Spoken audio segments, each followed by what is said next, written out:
and really, just doesn't really have much of a story either. We don't really know anything about him except that he's sort of witnessing all of this and is being, horrified by it all. But Bruce really gave the audience someone to identify with and to root for and to care about. And it was his scenes with Barbara that I think gave the movie its soul, really, its heart. Because if you didn't have him in it, would just be all these weirdos, would be. Well, I think I think that Reanimator really has it's really a very well fashioned script to me, and I really like the bookending of Bruce, not wanting to give up in the trying to bring back the life. CPRing or what do they call it when they put the electric? The paddles, yeah. The paddles on a emergency room patient, and your wife telling them to just let it go, just forget it. Yeah. Carolyn Purdy Gordon. That's right. Who appeared in the first 3 of your movies, and also in Fortress, she appears as a voice. Yeah, she's the computer in Fortress, and she's. We won't go into the. I murder, what this means. I murder her in every movie, just about, and she was, saying, well, as long as you don't do it in real life, it'll be okay. And then it got to the point where I'd stopped murdering her, and she got upset. Yeah, because it's not near as fun. She's going, well, don't you love me anymore? You're not killing me.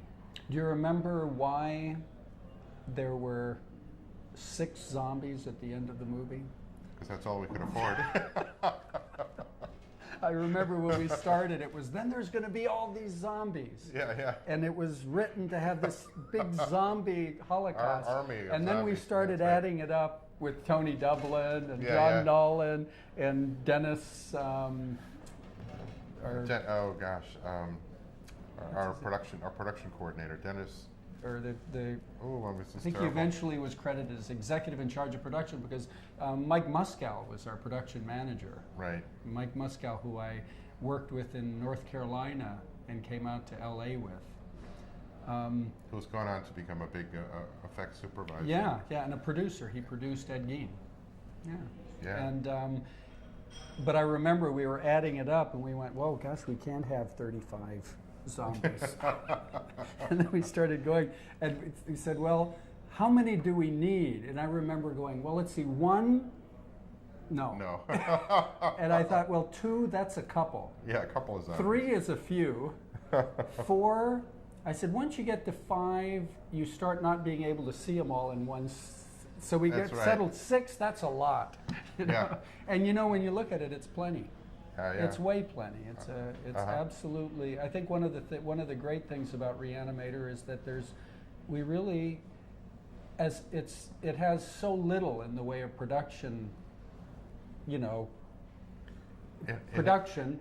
yet it really has everything it needs. And sometimes I think we get lost in the mood. Since then, a lot of times I get lost trying to substitute, the spectacle for. Just entertainment. There are no exterior scenes. Not one. In the whole movie. There's establishing shots. Yeah. Remember we talked about how does Halsey get Meg from the house into the morgue? Yeah. How does he get? Well, first we decided that since he can't carry her down the elevator into the morgue, we'd put a door in the back. Yeah. Okay. Right. Now there's a door. Well, there could be because they got to. He's carrying her through the alleys or something. So then we said, how do we get him? And we start talking about a scene on the bus. And then we thought, we can't shoot exterior. If it was New York, it would be no problem. I think Mike Muskow told us right away. He says, you can't shoot outside. He says, we can't do that. Yeah. It might rain. Was that what it was? Or you have to light it. We can't light it. Yeah, and we the whole thing afford was it. at night, I think, anyway. Yeah. Well, Robert Sampson, yes. A terrific. Frothy drool. And he was great because he looked so respectable and was, very, sort of like Mr. Man. And then, he really got down when he was... He really got to be a zombie. Yeah. And remember, he left one day with all his makeup on to go to a Christmas party.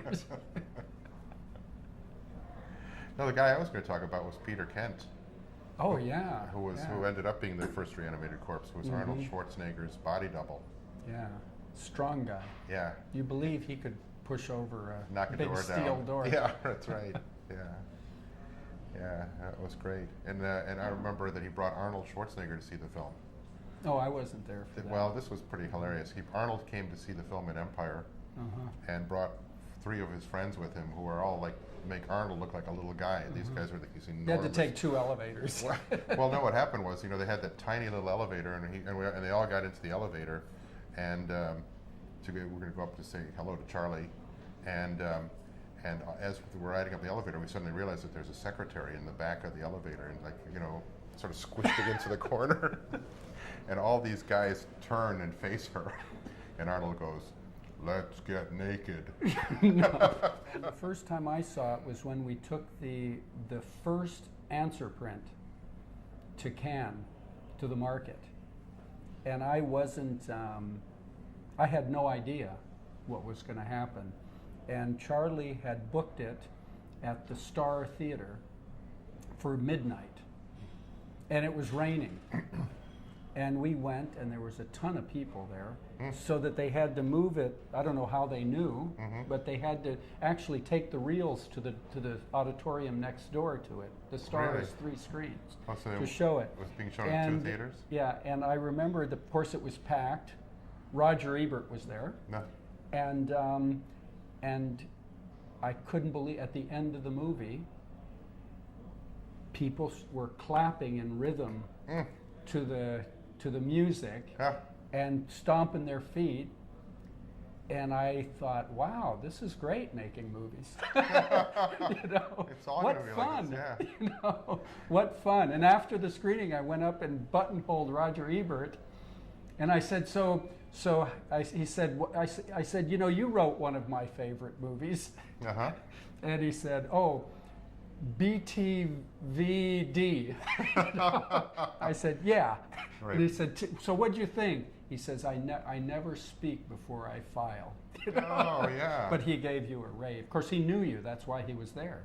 Yeah. He knew you, yeah. and he gave you a rave. He used to live across the street. But I remember you phoning me from Cannes, and just ecstatic, and I think it woke me up. It was probably like 4 in the morning or something my time. It's like, wow, what a great phone call that was. Yeah, and then it won the Critics' Prize at Cannes, which I didn't even know what that was. When they sent me the notice, they said, yeah, because every year the critics at Cannes, the movie critics, vote for a movie. The Cannes market and the Cannes festival are separate, of course. Right. And the market shows like 500 movies, and the festival shows about 30. But all together, the critics vote on their favorite movie of the market of the festival. Wow. And I remember getting a notice from the French distributor saying, Reanimator won it. And I thought, well, so what? What does this mean? Yeah. What, a critic's what? Yeah. Wow, I never realized that until this moment. I know. That's what that was. Like, I always thought it was like, that they gave a lot of them or something. Wow. No, it's a big deal. That is really something. It really is. Wow, I'll be damned. So your first experience? Well, I think I saw the screening that you did, the cast and crew screening was the first time I saw it. And which was fun, but the one that I think was the most fun was when it opened, the movie opened, and I saw it on Hollywood Boulevard. At the Paramount, which is now the Disney Theater, the El Capitan, but at that time was the Paramount. And I remember that I was, running to get popcorn before it started, and I missed the very beginning of the movie. Oh. And I was walking into the theater, carrying my popcorn behind this guy, and we opened the door just as the professor's eyes go popping out of his head, and the guy goes, "Oh shit!" and lurches back into me, and all my popcorn goes flying. It was. I went to see the test screenings that Empire had in Philadelphia with Don Story, who was one of the investors in the movie. My old friend Don Story from North Carolina, who at this time was living in Berkeley and still is. And so Don and I flew over to Philadelphia to see how the test would go. And we watched the movie in 3 places. We watched it downtown at the first show of the day, and then we went out to the suburbs, and then we came back for like the 10 o'clock show downtown. And I remember at the first show of the day, of course there's not a lot of people there, but it seemed to be okay. Then we went out to the suburbs where it was like kids there, they were on dates, and it didn't seem like it was working so well. And I thought, oh God, I don't know.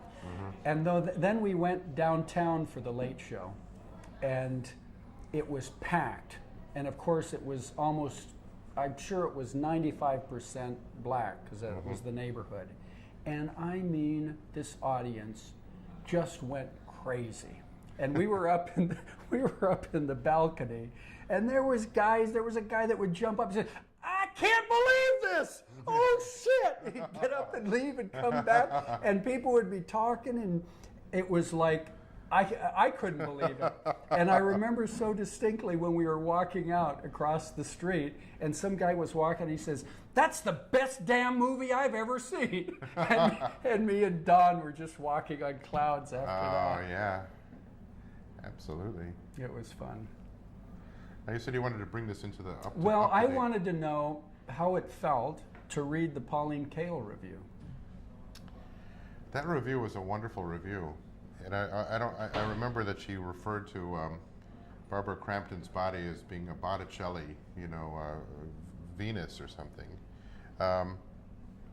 What astonished me about it was when I was making the movie, I never ever expected that the critics were going to like it. I mean, it was like, it just sort of, I wrote them off. I said, this is not... You never would have thought that it would be on 10 best lists for that year. Or Pauline Kael, I mean, my God, that she would like the film. I mean, and I think looking back that was in a way a good thing. That if you start worrying too much about what the critics are going to say, that you get into trouble. You get too tasteful or something. This one, it was really for the fans. You're about to embark on the third Reanimator film now. Yeah. Yeah, and what are your? Oh, it's just it just seems like an impossible situation. I don't think you've ever done a sequel. No. I've done a lot of them, and they are just. It's so much easier to do a real movie, a fresh movie. The only one that I think and I've done a lot of them. The one that I think works is Return of the Living Dead 3, and that's because the distributor, the financiers, didn't care if you carried any of the characters over. All they wanted is brain eating by zombies. They didn't mind if you changed the tone, and then you're really making another movie. I think it's really tough. I mean, basically the movie ends. Everybody gets resolved in Reanimator. Of course, I guess Meg doesn't. No. She has a chance to continue on. But I think that's really tough. What I think is interesting about Reanimator is that even just recently I saw it again. I mean, you go years and you don't think about it or see it. And it's amazing to me that even though it's really out of date, it's not the tone of the movies today, it certainly technically isn't the same, and yet the movie still gets the audience. Of course, I'm going to festivals where the crowd is for this, but I'm telling you, there's something about the pace of it that it finally wins over the audience, and there's something about Reanimator that I think that is really in the script, which is that it really has more. I think it has more plotting. There's more of a dramatic development in it than most classic horror movies. And so if you think of things like Night of the Living Dead, Texas Chainsaw, Halloween, Evil Dead, which I think is a great Lovecraft movie, you really realize that they're much simpler. They are really situations that you play out. Probably more along the line of Dagon, which we just finished. You just finished directing, and which I think is a great Lovecraft classic now. But you know what I mean? Reanimator had a real plot.